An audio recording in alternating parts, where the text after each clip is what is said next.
What is up? It's a Fit Gear Hunter, and I forgot my boom extension mic, so we're here in the middle of the wilderness. We just ran into a fence and we can't get around, so I wanted to do a quick and short video highlighting two very different watches from the Garmin lineup, the Garmin Forerunner 265 and the Garmin Epix Pro 47 millimeter stainless steel titanium. Not stainless steel, titanium sapphire. So the two are on the opposite ends of the cost spectrum, but in recent days, I've just realized they're actually in some ways not that different. Or the value offering of the 265 is a significant one if you look at it in comparison to the Garmin Epix Pro. So that's what we're gonna do today. We're gonna talk about how the two differ, but also how similar they are, and the fact that you can get the broad set of primary training features from the 265 and don't need to necessarily spend all of the same expense to get the training features of the Epix Pro. Additionally, we'll talk about the things you miss out on, the things you don't get by not having the Epix Pro, besides the fact that there's going to be some obvious casing and sort of, fancy features or fancy design build quality that you might feel a difference of. So let's dive in. We're going to look at them sort of side by side, hands on, and then we'll talk about it in a second.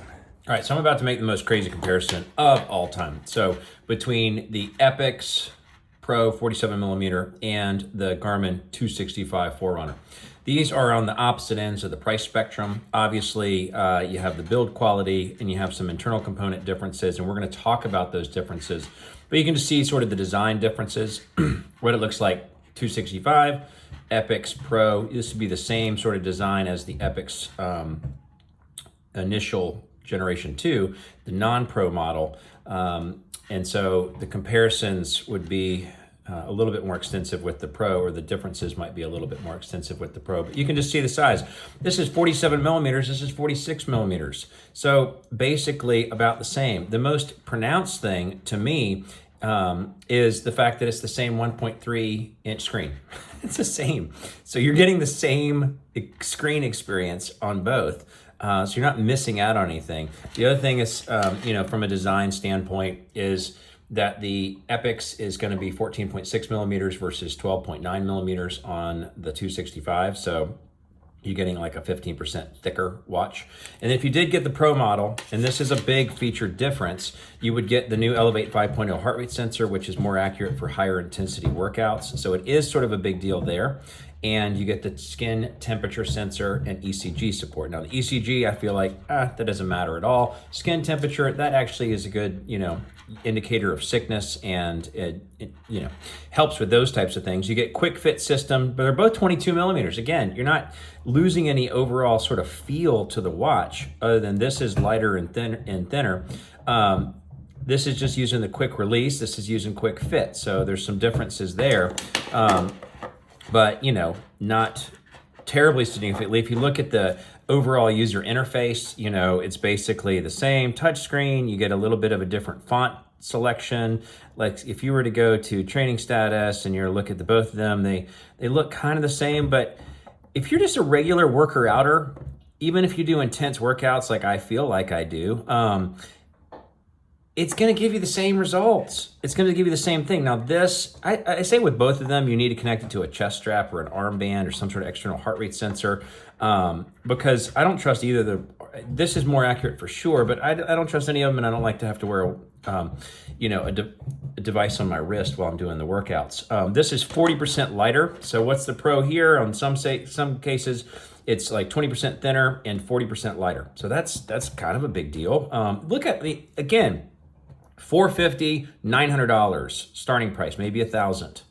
Maybe if you went with the Epix non-pro, maybe $800, $450. And it's like, look at the same experience. And so what are the other primary difference? And this is lighter, obviously, and this is a plastic case. The other big thing is this is a stainless steel or titanium casing. This is a plastic case. So there's a big difference there, but that's why you get this lighter here and you get thicker here, So it's going to hold up better. This has got 10 ATM. This has got 5 ATM. You know, this has got 16 days of battery, but the 265 has 13 days of battery. So there, you know, like, so what? It's like the same basic issue.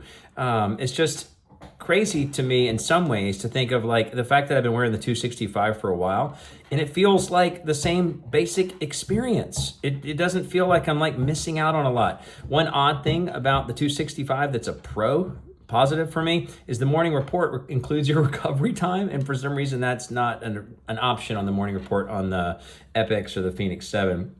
You got 32 gigabytes of storage over here on the Epix.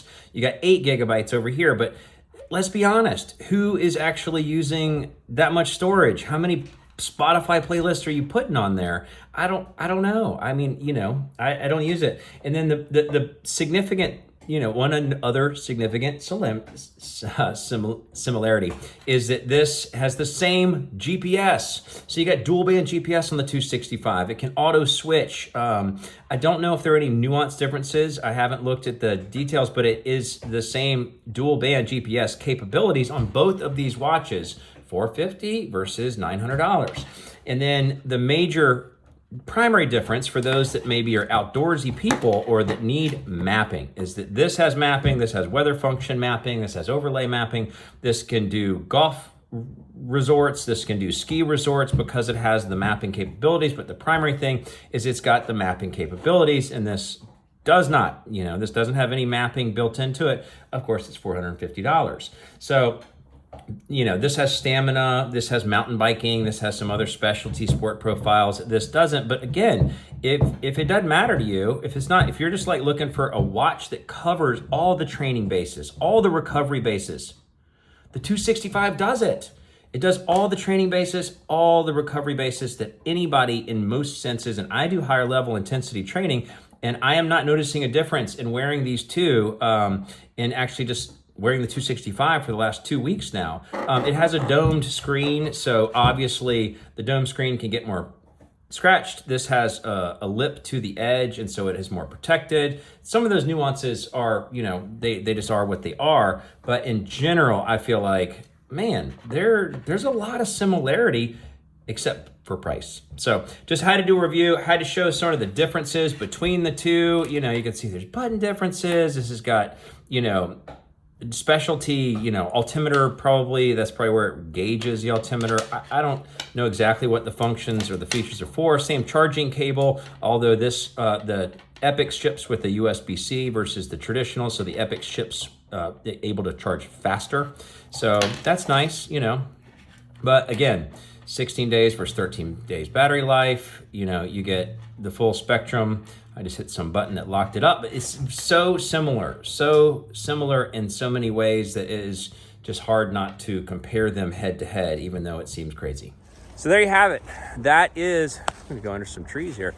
That is the difference between the 265 and the Garmin Epix Pro. If you think about it, you know, for me in doing high intensity interval training and doing CrossFit, not really doing a lot of mapping, at least not off my phone. I mean, I'm using my phone for most of that.